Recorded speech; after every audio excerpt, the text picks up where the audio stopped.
So I'm going to talk a little bit more now about how you and I met, and also a few interesting skills.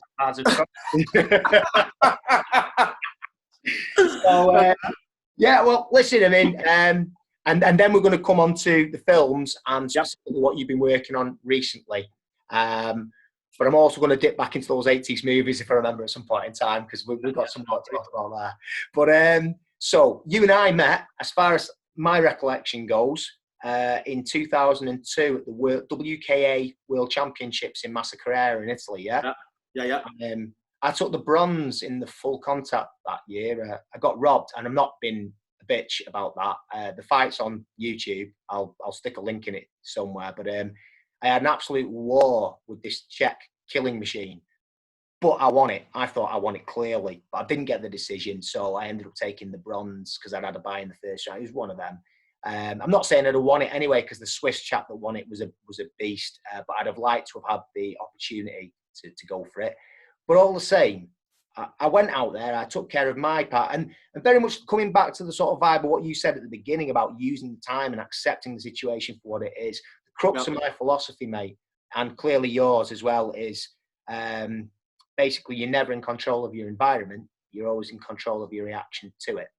And I know from that World Championships, I went out there, I did everything I could, did everything right, enjoyed it, had a fantastic experience. Apart from the place where we were staying, the Olympic Village, the luxury Olympic Village. Eight in a room. One toilet, open plan, and I couldn't get both shoulders on the bunk. I mean, Jesus wept. If you get locked up for the night in the cells, you can usually get both shoulders on the bunk. But there was that. But I mean, the first time, I think it was Rob Jones who introduced us. I remember us chatting. And then, but the thing that, like I said, that just sort of really always logged in my mind was your dance moves, mate. Your dancing was just epic. The second I saw that, I was like, damn, Van Damme doesn't have anything on this man. No. You know, I was like, I can learn from this man. It's like we can vibe. We can definitely work together in the future. So at some point, like, right, I'm going to have to get you to come on here and do a dance tutorial. Mate, I'll do it. You know, I've spent years crafting these moves. You know, it shows. It shows. I mean, you know, just, you know, when you can move that. Oh, you can move, bro. You can move. That was it. As much as, I mean, like, I loved, like, that Italy trip for me. I made, like, you know, I've been on trips before, been over to Prague and stuff like that, and you know, I'd had the opportunity to fight for my country before and stuff, but I'd never met a group that gelled as much as what everyone did on that trip. It was a special one, that it really was. It was, and I think, and do you know what? I think, like, on that trip, do you know what it was? I think on that trip, it's sort of like, for me, it felt like, I know who's going to be good here. You know, for the first time, you could, like, even though people were, like, not getting the results that they needed, that was when you could see people sort of, like, blossoming into who they were going to be. You know, I mean, obviously you had, you know, Brendan Mitty was there, Robbie Hughes was there, yourself, you know, Mark Worth was there. Yeah. You know, the Rob Jones, you know, and then you had, like, coaches like Chris Bowie, Joe Turney, you know, Alfie was there. You know, we had, like, that was, like, some serious, you know, lineage.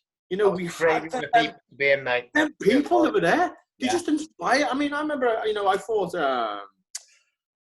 Ben Stewart from Canada. You know, great.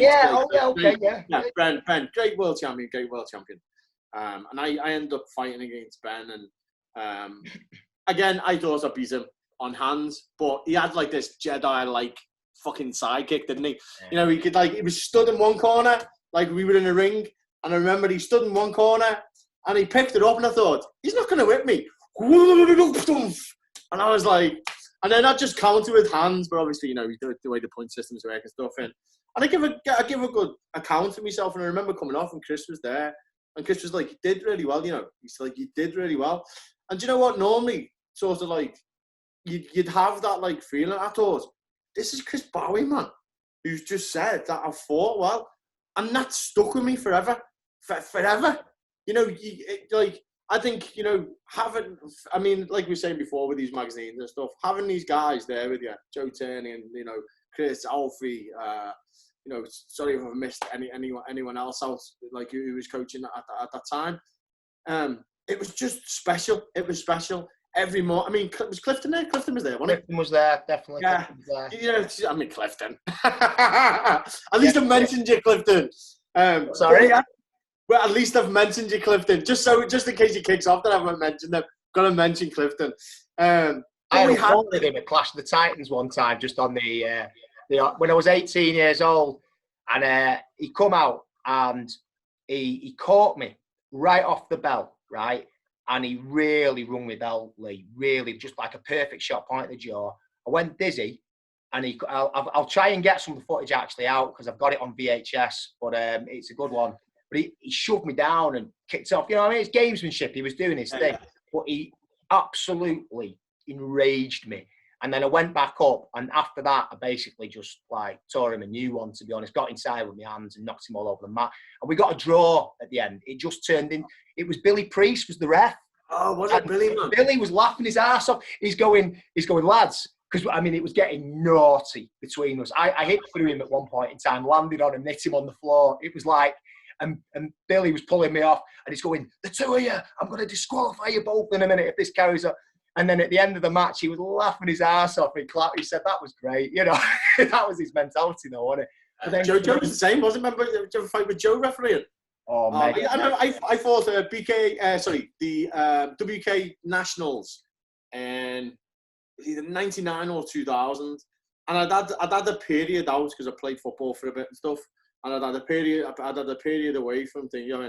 And I just woke up one morning and thought, do you know what, I'll go to a tournament and give it a go. I've been training a little bit. I'll give it a go. And I used to obviously fight points. And I seen it continuous. And I was like, oh, quite like the looks of that. That looks all right. I think I'll have a little go at that. So put myself in. Oh, mate. I got drawn against, I just remember this, like it was when tournaments were chocker block. I remember looking around, and you know when you sat there in the mat, and I'm like sitting there, I've got me like karate pants with this t-shirt on, and I'm looking. I must have looked like Danielson. I'm looking around, right? Honestly, I'm looking around, and I'm thinking, who am I going to fight here? And then you know my past as well there, by the way. I'm like, who am I going to fight here? Who am I? And you know, I'm going, who am I going to? And I just seen this guy, mate. It was honest to God. In my head, he was sat in the stands like this. He took the space up of about 4 people. He was chewing on a match. Probably never was chewing on a match. But in my head, you know, just sitting there, just looking. Massive, massive guy. And I remember being with my girlfriend at the time, and I looked, and she's like, oh, it's busy, isn't it? Who do you think in the fight? And I swear to God, I just looked at her and I went, him. It's going to be him. It's not going to be anyone else. It's going to be him. Yeah. And she looked and she went, no, he's big, he's massive. You're not going to fight him. And I was like, tell you. So next thing, I get called out. And then next guy, this guy gets called out. He stands up. And I just remember looking at my girlfriend just went. And I was like, geez. Do you know what, mate? We stood toe to toe. Right, Joe just led us. We killed each other. Not like we killed each other. Do you know what I mean? It was like, it was one of the toughest fights I had because I wasn't prepared and stuff. And I got the decision. I remember getting a decision, and I beat him. Then I fought someone else, beat that round, and it was like I should have been beat, but I just had that heart and spirit. So it got to like the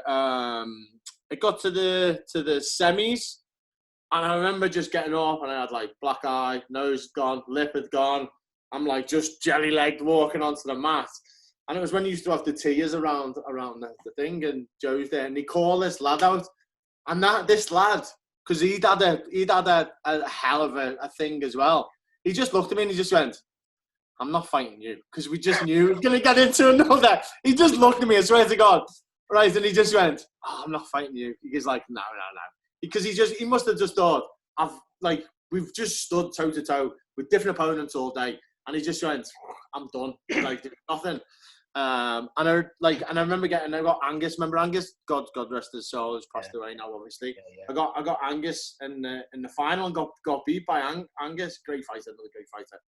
And I remember coming off and like I remember that tournament specifically, and I was like, that referee wasn't meant to let any of that go that much.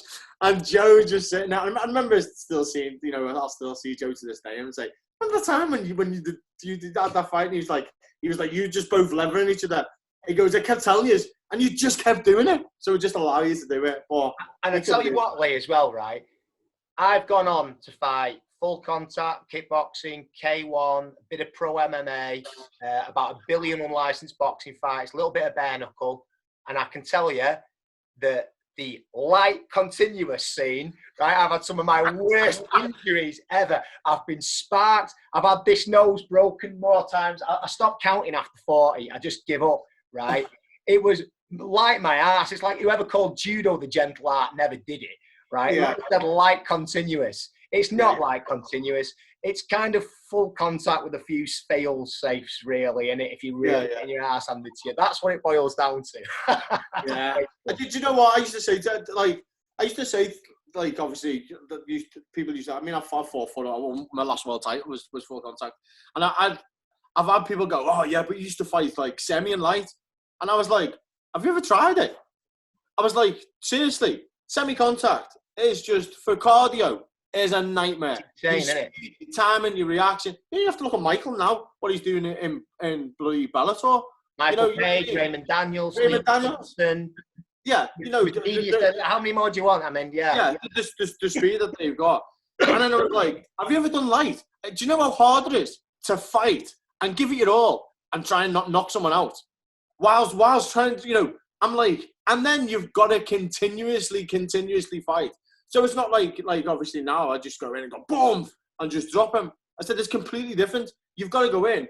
If you're doing a 3-minute round, you've got to do You've got to do the whole 3 minutes. Oh yeah, you've got to do it at that intensity and that's. I'm like, until you've done it, don't. But again, it comes down to that. Also, the pace, Lee, the pace of kickboxing, American rules kickboxing, be it light, continuous, or full contact. When you've got no low kicks, you've got no takedowns or clinch, right? Yeah. So you can be a lot more flippant in terms of what you're throwing and closing the distance. You don't have to be as careful. You're not going to get low kick. You're not going to get kneed in the head. You're not going to get taken down. So the pace just tends to be absolutely nuts, doesn't it, for the duration? And cardio, and minimum 6 kicks per round, all above the waist, of course. Yeah. It's like, that's an ask for me with my hips these days. Do you know what I'm saying? But it's been an ask for me for ages.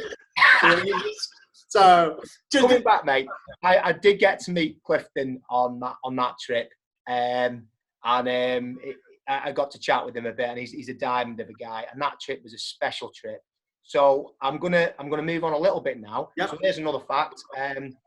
You yourself are actually the first person ever to get me involved in the on-screen fighting and to start me off on that road, because it goes back to me being rough with a horrible head cold and chest and everything one Sunday morning, getting a panicked call off you at about 7:30 in the morning on Sunday. I said, mate, can you help me out? I've been well let down and I really need, can you get to Liverpool for like 9 o'clock? I've got this music video on and everything. I'm like, yeah, sounds cool and what have you. And I came down. And it was a hip-hop act. Was it Da Commission, if I remember rightly? Yeah, Da Commission, yeah. And Ryan Doyle was on it as well. Ryan, right. You know what? Again, we keep talking about this, what a small world and everything. I met Ryan again about, 4 or 5 months ago. He came down to my gym and did one of the screen fight choreography seminars with myself and Ray Nick. And I got a chance to catch up with him and everything. I mean, world free running champion, parkour, just incredible. Movement, lovely guy. But that was when I first got into it, and that was off the back of you, getting let down, and then and then you helped him out, and it opened the door. I enjoyed myself, so I did not know what to expect, but I enjoyed. I've never done any choreographed fighting before, but I had watched a Jackie Chan documentary where they explained about reactions and things, and I think I did all right, you know. That was a good. It was a good day, wasn't it? We had a good day. That never got released, did it? No. I don't know what happened there. I remember the guy. Obviously, there was the actual guy that directed was from Liverpool. He sort of went through a friend to me. It's like, can you help us out? And you know, we had the cars. It was a bit AWOL-y, wasn't it? Awesome, mate. It was like AWOL, wasn't it? The cars with the headlights on and the fights in between. And they were pumping the track to the set, and it was a good track. And it's like, got proper bloodlust. In fact, at one point in time, I nearly knocked Ryan out, didn't I? Because it wasn't my fault. To be fair, we rep that choreography God knows how many times, right? And I was throwing a spinning up kick. And, you know, you got to go for it, right? And we'd repped it and rehearsed it so many times. And then you shout take, and your mind goes to pot, because Ryan was really new to the game then as well. Yeah. And he zigged when he should have zagged, and he ended up getting kicked in the head and sparked out.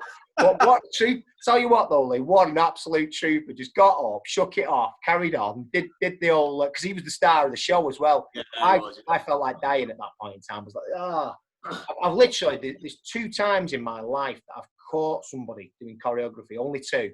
One was that, and one was I was working with someone you'll know from Final Score, Ruby Planson. Oh yeah, Ruby, yeah, love Ruby. Badlands. I was just doing like battle scene background action and what have you. And there was one take where it wasn't a serious thing, thank God, but we were working with swords. Obviously the polypropylene, the plastic ones, but just screwed up one take and caught her on the side of the neck, and I was like, fuck, you know, I was like, as I said, you know, after having done martial art for real for 34 years and the perform on screen as well, it's like it takes rather a lot to really make me sort of prick up and go, whoa, because dating back just quickly to those movies that we were talking about before, the classic, the golden era of Hong Kong cinema in the 80s, but also you had some good stuff coming out in the West. You had Van Damme, you had the No Retreat, No Surrender films, mate. Absolutely, you know. And you had all that kind of stuff. Is it not? Mate, you know what? They've got to either A, remake it, or B, do a 4th one, and we need to be in it. Right? I'll play the Russian. I'm good at the Russian. You have to play the Russian. You're doing it now. You typecast, mate. Yeah. That's excellent. But I tell you what, those type of films, they had a very sort of special vibe about them. And I think a large part of the vibe of the classic Hong Kong cinema and the better stuff from the West, there was always that theme of redemption, self-improvement. There was, I mean, Rocky had it as well with the training scene, the montage and everything. But I think, as much as I absolutely adore Rocky, it's a classic. But I mean, I think that for me personally, the Hong Kong movies and the You Know Retreat, No Surrender and its ilk, that had it even more for me, just in spades, and I love that stuff. Now, coming back onto of recent years, the series of films that I think that has sort of taken that vibe, brought it very much up to date, and just absolutely smashed it out of the park is the Undisputed series and Boyka and Scott. Now, you've obviously been a foil for Scott in many of his movies.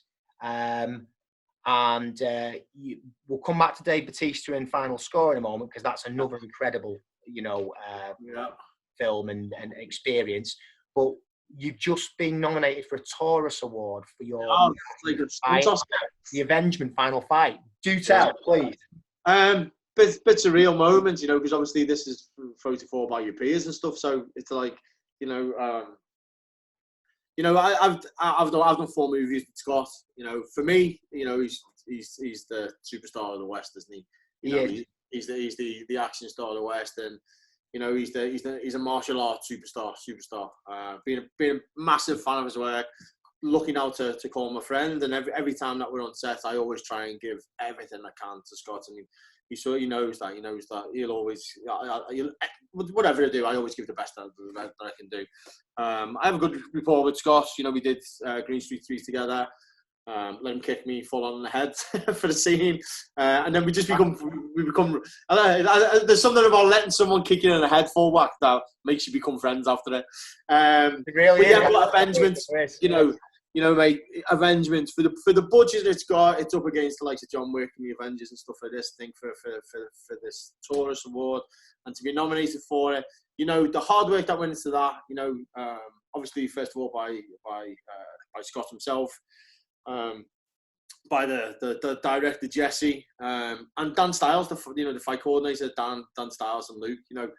I said to Dan when we filmed that fight, and I was there, and I went, "This is going to be something special," and he was just like, "Really?" And I said, "Mate, honestly," and I say to him all the time now because obviously it is, and I was like, "It feels something special. It really feels." We were all cooped up in that pub for as long as what we were. And that fight team, the energy, the guys, Connor, yourself and Connor and Dolan, I know pretty well. I work with them on Penny Dreadful and Badlands. But then you had, mate, it was visceral, absolutely, just everything. And then you've got Bo Fowler's in there.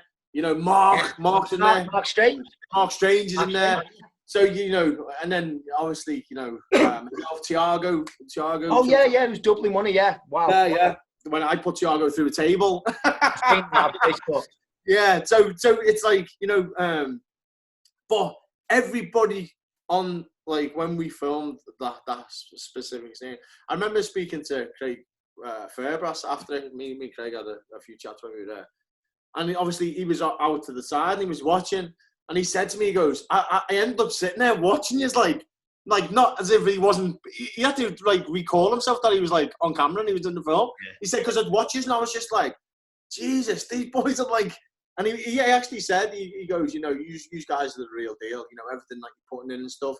And when you've got an actor of his caliber and stuff, saying what it is. Craig Fairbrass was the guy from the Essex Boys movies, wasn't he? Yeah. Well known for that, but he's a good character actor anyway, isn't he? But just give a bit of colour to anyone that might not know who you've. Yeah, but you've got Craig there, you've got Nick Moran, you've got Leo Gregory, you've got Tommy Tergoose, you've got these creme de la creme of British actors, as far as I'm concerned. And then Scott's just real. Scott is one of the true professionals out there. Comes in, does the stuff, constantly, perfectionist, I'm a massive, we had this last time we spoke. I said, I'm a proper geek boy, proper fanboy and stuff. And to get to work with the people that I do get geeked out. Even now, I'm friends with Scott, and we've worked together 4 times and stuff, and I've seen him at events and stuff like that. I still get geeked out. Still get my pictures. Still get my autographs. I've got my Axton Man. I was on Axton Man. I got my Axton Man comic signed by him and Jesse. And it's also like. So to have the opportunity to work with these people, and not just work with them, but to learn off them, it's something else. He is he is probably the biggest Western martial arts superstar in my eyes. The movies that he's banging out. He's got the Debt Collector 2 coming out soon. I was on enough to be an Axton Man with him. Obviously, Avengement. His Fugitives, his Boyka, Ninja. I love the Ninja movies he did. Just to be on screen and for me, it's I got kicked in the head by Scott. I did Eliminators with him, Green Street 3. I've did Axton Man, and I've done Avengement. So I'm looking at. I'll just say it again. I think he's the one, and his movies and what he's producing, he's somehow managed to take that 80s, that vibe of the 80s and everything, and bring it up to date, maintain that vibe and that level of entertainment and engagement. I think he's a massively underrated character actor, actually, because I think he's a great. His performance in Avengement is outstanding. His performance in Avengement is simply outstanding, and it's just it's his little moments, his little quirks that he does, which has me. It's before it's just amazing, because he's sort of the anti-villain, isn't he? He's a villain, but you're sort of he's sort of the bad guy, but he's getting the bad guys. There's no good guy in it, if that makes sense. No. But then you see him, you see him from when he was like this normal, good-looking guy, and the way that they change him, and he evolves through that thing, and even when at the end you're rooting for him. Well, he's an anti-hero, but it's still a redemption story, and you've got that element of bettering yourself, of overcoming odds, and that's always been the key theme of the martial arts movies that have really struck a chord throughout the ages, really, from Bruce Lee onwards. But mate, I wish you all the very, very best with the Taurus Award, because that that was a special fight scene, and a lot of my mates have sort of commented on it. And my mates who are particularly in the self-protection game, and they've said that they loved that fight because they loved like how visceral and nasty it was. Hat tilt to Dan Styles, by the way. Yeah, big Dan Styles, big hat tilt to Dan Styles. Honestly, mate, like I said to you before, on that day, it was special, man, and it is special, and to be put up in that category with the people that you put up with, you know, you did a fantastic job, Dan. So congratulations, man, and I hope, you know, that you know, not for me, but for you more than anything else, because I know the hard work and effort that you put into everything, and you know, kudos to you, mate. Honestly, damn fine job. So listen, mate, we've talked about most stuff. The one thing that I have I just want to jump back to previously on the timeline was probably your biggest on-screen, biggest in more than one way, and the most literal. Your on-screen fight with the WWE superstar Dave Bautista, who's Drax from Guardians of the Galaxy, in the Final Score movie, which was another movie that's got that kind of 80s vibe brought to them. 100%. I really enjoyed it. So good. 100%, mate. Do you know what? Like, I remember going for being told I was going for the audition and stuff, and having to perform for the director and meet the director and talk to him and stuff, and thinking, wow. And then, you know, you look at the cast, man. You know, obviously Dave Bautista, Pierce Brosnan, James Bond, and then you got Ray Stevenson. You know, the Punisher. You know, my fight name was the Punisher. My nickname was the Punisher. So it was like, I'm gonna meet the Punisher. You know, it was just make my mind, like, for me. Just to jump in one sec, just got to jump in that one sec while it's in my head. But when I did Penny Dreadful, I got to do a couple of fight scenes with Timothy Dalton and also Wes Studi. So Wes Studi was Mogwai from Last of the Mohicans. Yeah. And I ended up getting stabbed in the throat by him and thrown across an alleyway. And we did that about 20 times. And it looks like it's sand. It's not sand. It was fucking concrete with about that much sand on it. And I was padded up, but still, that 20 times, whoa, it's like you feeling it.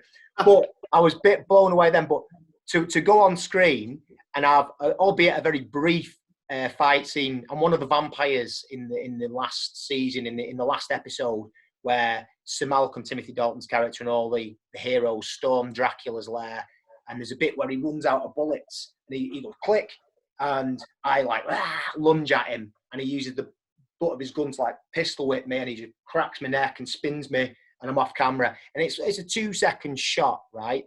But again, it was one of those moments on the day where I had Pete Miles and Ray Nick and another lad, Pete Dillon, who's a lovely guy, really top stunt lads, and the director himself said how great that shot looked, and they were doing the playbacks, and then Timothy Dalton was really, really pleased with it, and he shook my hand afterwards. He said, "Thanks for that, mate." He said, "That looked fantastic," you know. And it's like, I'm like, I just did a fight scene with James Bond, and to me, Lee, even more impressive, Baron Green from Flash Gordon. You know what I mean? I watched Flash again yesterday. Well, I said this to you the other week. I watched it the other week, but I watched it again yesterday. Just flicked it over. It was on. I was like, oh, Gordon's alive. I had to. Yeah, it was just amazing. Back on point, brother. So back to Final Destination. Final Score. Dave Bautista. Yeah. So obviously, you know, I remember going down, and we were doing rehearsals when I was training. We were doing rehearsals and walkthroughs with the stunt double Rob de Groot. Rob's a massive guy. Another fantastic stunt guy. Really good guy from Holland. Like ripped to death, really big. I remember training, like we were going through it this before Dave was there, and we were going through stuff. And I just went to Rob, I was like, how big's Dave compared to you? Because you're a big guy. And Rob just went, yeah, he's big. And I was like, yeah, but like, and I don't know if you ever met Rob. If you ever meet him, he's like the most vascular, like toned guy you'll ever see. He's got veins popping out everywhere. And I was like, yeah, but like you're a big guy. And he's just like, yeah, he's big. So I remember him walking down. I was like, Jesus, Dave Bautista, man. And I was like, you know, just that moment, it's like, oh, it's Dave. You know, I think that was the first time I was like, oh, I'm gonna fight her in this film. And I seen him, and he was quite lean at the time and stuff. And he had this Thai boxing t-shirt on. He was ripped. He's been doing. He did some pro MMA. He did at least one pro MMA fight. Yeah, he trains hard. He trains really hard. Trains hard. And he had this Thai boxing t-shirt on at the time and stuff, and I seen him and stuff like that. And I was like, yes. I was like, this in my head. I'm like, he's big, but like, obviously, because he'd lost a lot of size from when he was competing in WWE. So we get into this thing, and we've got this like makeshift lift, which is just like pads, you know, it's like mats that we put up and stuff. And there's this in the end of if you're watching the film, you'll see it in the fight. There's a thing where I sort of like try and figure forward him around his front and come on, and I'm meant to link my arm and link the back of his head and start to choke him. So I'm there, and it comes to that thing, and we're walking through, and I swear to God, mate, I literally just went, and I was like, he was that big. I was like, what do I do here? I had to grab his jacket, like one side of his jacket, and just his head. I literally couldn't do it. If you watch the fight, you can see it in the fight. It's like a minute split. I'll watch you back now. You know, he's just like. But again, you know, like one of the like true gentlemen, nicest guys. Like, you know, and when you meet your heroes and when you meet the people that you've looked up to and you've watched for years, you know, I'm a big wrestling fan and stuff.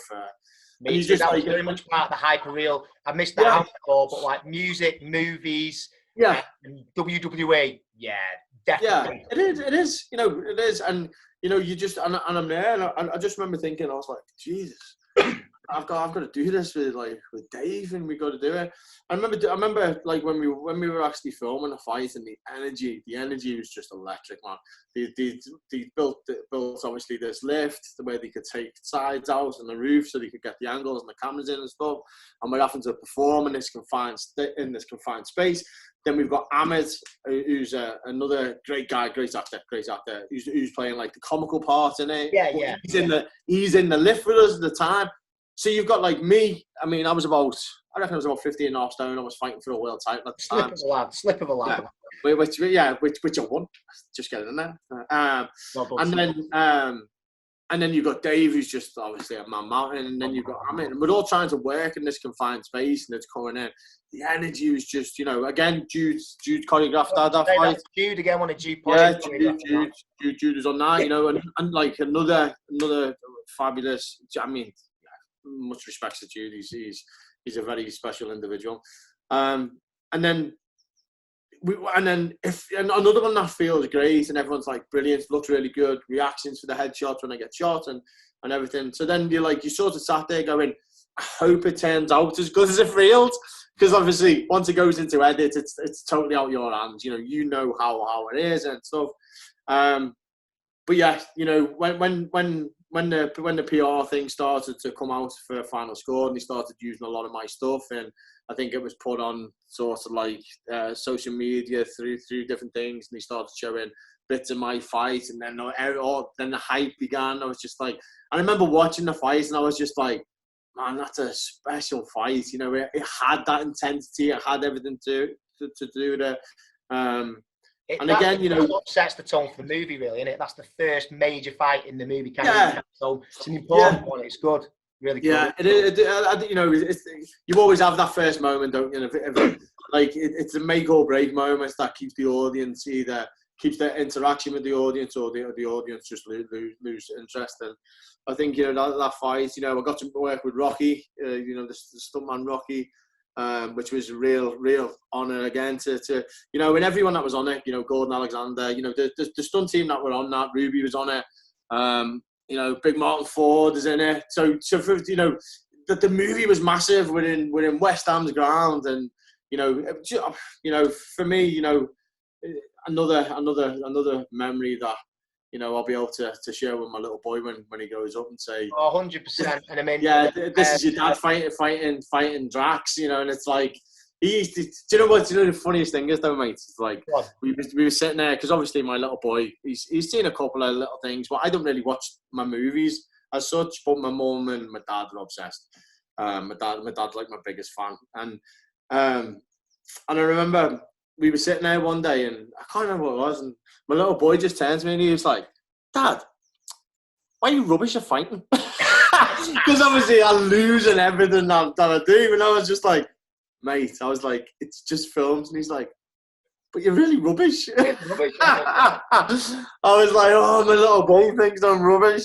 So, but yeah, I mean, as I say, mate, you know, for me to be in the industry that I'm in, to be able to do the things that I'm doing, I owe everything to Benny the Jet for being in the movie industry. He introduced me to the movies and stuff, being one of his students, you know, and having, you know, it's one thing to have the opportunity to be in the movies. It's another thing to have that opportunity through one of my idols, through one of my heroes, and this guy who took me under his wing and sort of helped create the career that I'm in now. And I still sit there and go, I watch Wheels on Meals, as I said, on Easter Sunday, and I watch that daily. Yeah, I was like, I was just like, man, I was like, you know, this guy is the one that, you know, put me into. Well, I thank you. I mean, you introduced me to Benny twice, and you've given me the opportunity to train with Benny twice. I came down to Liverpool originally, yeah, and I actually hosted a seminar in New Mills of all places. Yeah. It was kind of like a funny one for me because, like I say, New Mills, for those of you who don't know, it's like the Northwest equivalent of South Park, you know. It's like, it's very, very interesting little small town. And it can get pretty, I love it now. I love the area. I'm in some beautiful countryside. I'm in it these days, but not of it, right? But when you're growing up and you're in this, you're in the backwoods. And like I said, this was pre-internet and all the rest of it. And everything seems so far away. And Benny was one of those like huge, larger-than-life characters, and still is a bit, to be honest. But to bring him is like if you know, to bring the mountain to you know, to New Mills, you know, and that was a cool day, great experience. We had about 50 people in that hall, and half of them were the top pro world champions of the time, and that was just a wicked experience. But I mean, that's kind of a cool way to wrap up as well, Lee. Going back to Benny, and we can and will speak more about this, and I think we need to go back and certainly I would love for you to sort of relay some more of the stories about Benny and the time over there and things. Maybe we can do that again and be a good excuse for 100%, mate.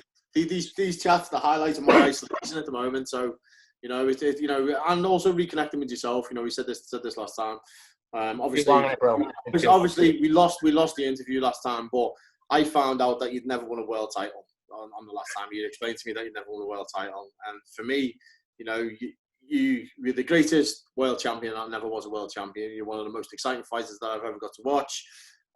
You had every skill outlet that every fighter should have. You had like aggression and bagfuls, and then all of a sudden you start throwing these like Street Fighter-esque fucking kicks in the ring and stuff. And I remember like I said last time, me and Mark were up at New Mills watching you fight, and you were like, whoa, and the next minute you'd like, phew, phew. I mean, I was like, I don't think I ever knew a fighter at that time that had that aggression and that skill set. You know, just absolutely phenomenal. And any of the guys that are watching this that I've never had the opportunity to watch John fight, just research some of his fights and stuff. And, you know, very, very special talent. And I'm glad that we've had the opportunity to be able to do these interviews and to rekindle our relationship and stuff. And share stories again. You know, it's just, I think it's, you know, our community, whether it be the martial art community or the industry that we're in now, you know, are two very special industries to be in. And I think, you know, we're a sort of unique set of individuals within ourselves, because we think outside the box. We think completely different to everyone else. So when I have the opportunity to be able to speak with my friends and to be able to do stuff like this, you know, I go away like enlightened again for days and days. So thank you for having me on. And Lee, thank you so much, brother. And we will speak again soon. And this time we have this in the bag. You will do. Take care, my mate. Take care, Mom.